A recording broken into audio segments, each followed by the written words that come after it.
Have you ever noticed how some people, even in their 70s or 80s, just seem lighter?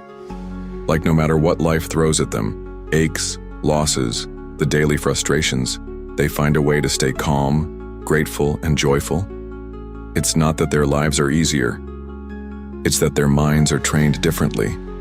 Now, if you've ever thought, I wish I could feel like that, but my mind's been through too much, I want to stop you right there. Because the truth is, it's never too late to strengthen your mind and build more happiness into your life. Yes, you can actually train your brain to become more positive, just like you train your body to become stronger or more flexible. That's what today's video is all about. We're going to talk about 5 simple, powerful mental exercises you can do to boost your mood, reduce worry, and bring more joy into your day, without needing any special equipment or hours of your time. Just a few intentional moments each day can create real, lasting change in how you think, how you feel, and how you handle life. Let's start with something deceptively simple: gratitude. Now, I know you've heard it before.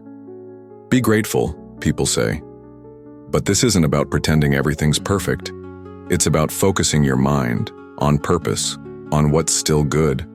And yes, even in the hardest seasons, there is still good. It might be small, it might be quiet, but it's there. Here's the exercise.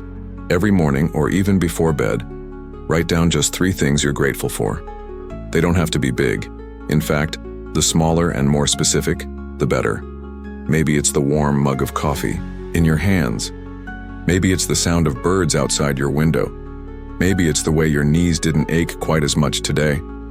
When you focus your brain on these small positive moments, you train it to look for the good instead of the bad. And science backs this up.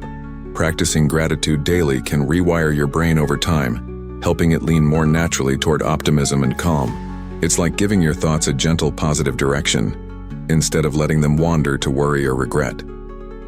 Now let's talk about something that works beautifully alongside gratitude: mindful breathing. I'm not talking about long meditation sessions or anything spiritual, just the simple act of pausing for a few moments and focusing on your breath. Think of those days when your mind feels scattered or overwhelmed. Maybe you're replaying a conversation from yesterday or worrying about something next week. It's like your thoughts won't stop running. That's exactly when you bring in this mental exercise. Just pause, sit comfortably, close your eyes, if you like. Inhale slowly through your nose, count to 4, then exhale through your mouth for 4. Do that 5 or 6 times. That's it. What you're doing here is sending a message to your brain. We're safe. We're okay. Let's slow down. This simple practice calms your nervous system and shifts your brain out of the stress response.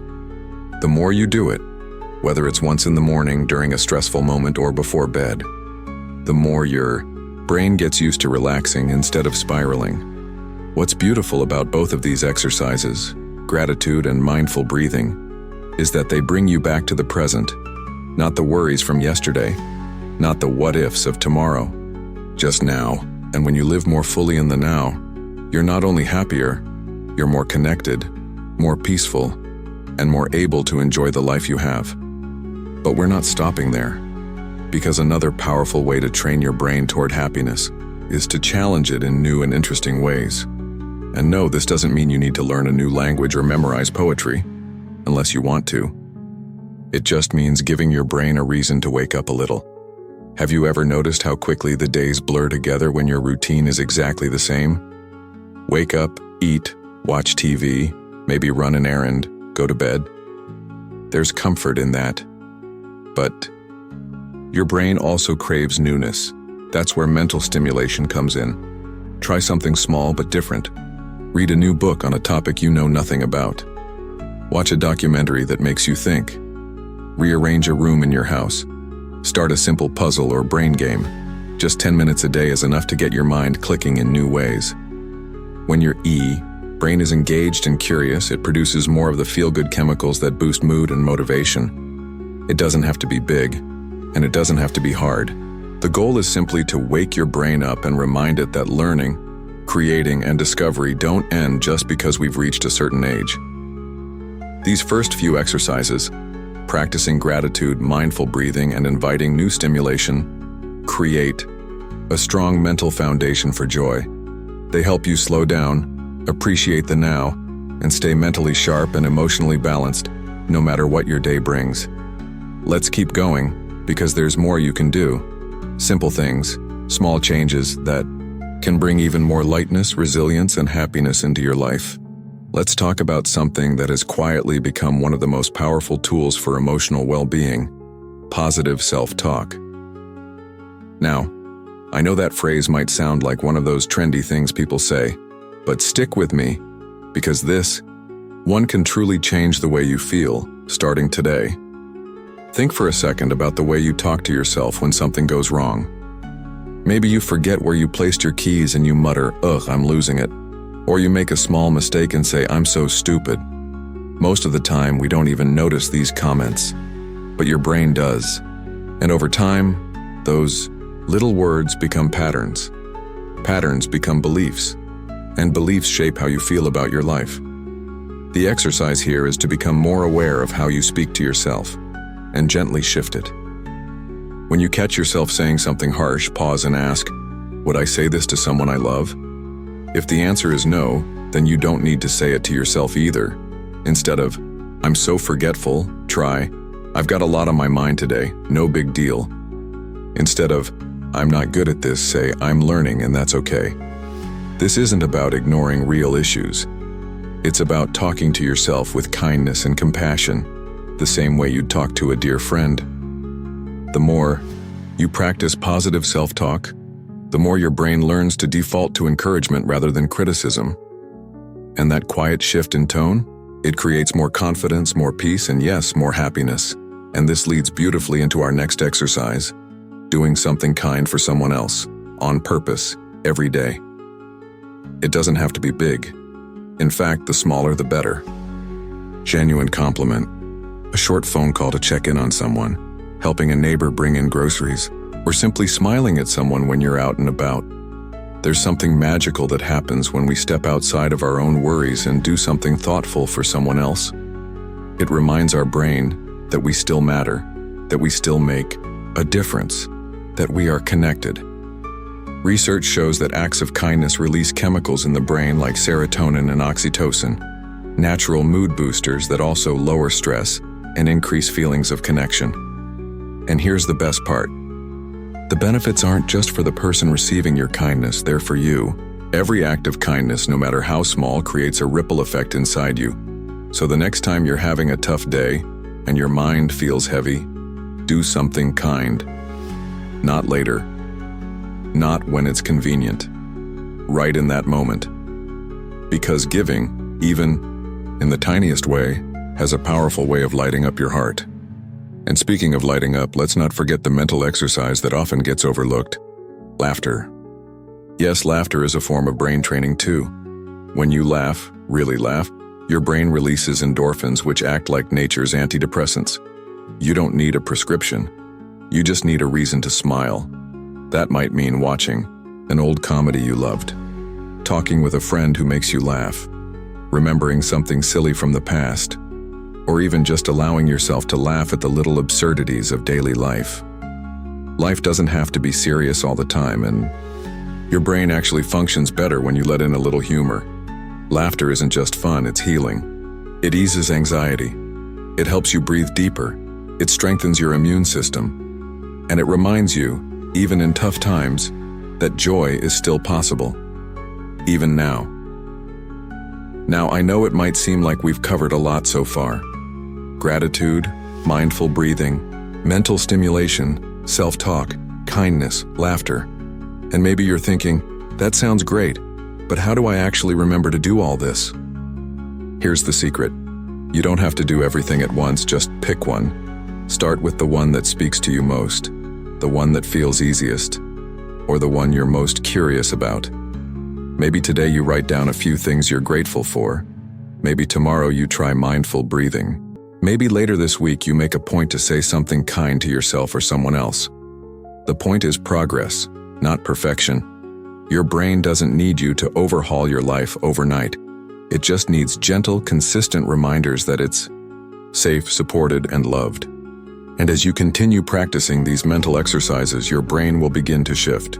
You'll start to feel lighter, even on the hard days.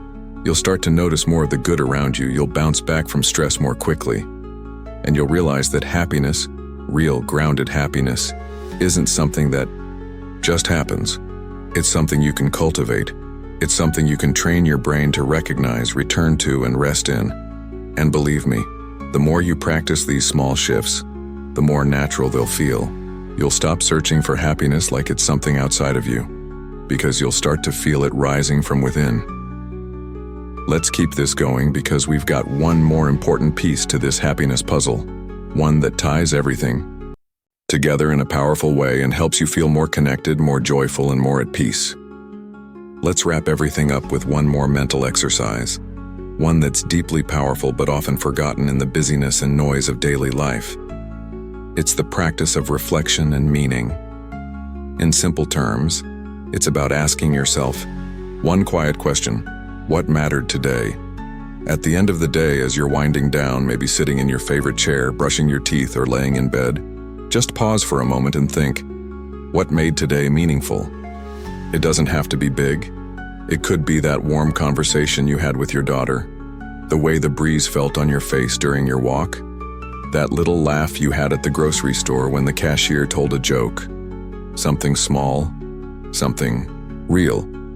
When you reflect on what gave your day meaning, you're training your brain to recognize fulfillment, not in grand events or perfect outcomes, but in ordinary moments. And that's where most of happiness lives, not in someday, but in today. This habit grounds you. It brings you out of worry, out of regret, and into appreciation. It reminds you that even if your day wasn't perfect, it wasn't wasted. And, over time, this simple practice helps you build a deep sense of contentment and peace with the life you're living right now. And the beautiful thing is, reflection helps you get to know yourself again. After 60, 70, or 80, it's easy to feel like your identity has shifted. Maybe you're retired, your kids are grown, your days feel quieter. But that doesn't mean your life is less meaningful. It's simply different. And reflecting helps you see the richness in that difference. You might start to notice patterns, things that consistently bring you peace, purpose, or joy. And when you know what those are, you can begin to build more of them into your days. On purpose, you're not just living, you're living well. And that's what real happiness is all about. So let's take a breath and look at everything we've talked about softly, not as a checklist, but as a set of tools you can turn to whenever you need them. Gratitude to focus on the good. Mindful breathing to calm your mind. Mental stimulation to wake your brain up. Positive self-talk to speak kindly to yourself. Kindness to connect with others. Laughter to release stress. And reflection to find meaning in the moment. These practices aren't hard. They don't require fancy equipment or long hours. All they really ask of you is intention. A few quiet moments each day to come home to yourself, to shift your thoughts gently in a new direction, to remind your brain that life is still beautiful, even when it's hard. Especially when it's hard. Because here's the truth I want you to carry with you long after this video ends. You are not too old to feel joy. You are not too late to find peace. You are not past your prime. Your brain is still growing, your heart is still open, and your life is still worth living fully. It's never been about perfection. It's always been about presence. So the next time you feel a wave of stress or sadness or doubt, come back to one of these small exercises. Maybe it's taking a breath. Maybe it's writing down something you're grateful for. Maybe it's doing something kind for someone else, or simply laughing at something silly. Whatever it is, come back to it. Let it ground you. Let it remind you of your strength and your softness, your wisdom and your wonder.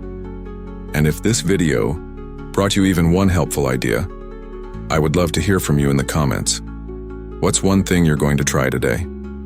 Or what's one small habit you already practice that helps you stay mentally and emotionally strong? You never know who you might inspire just by sharing. If you enjoyed this, please give it a like. It helps more people discover the channel.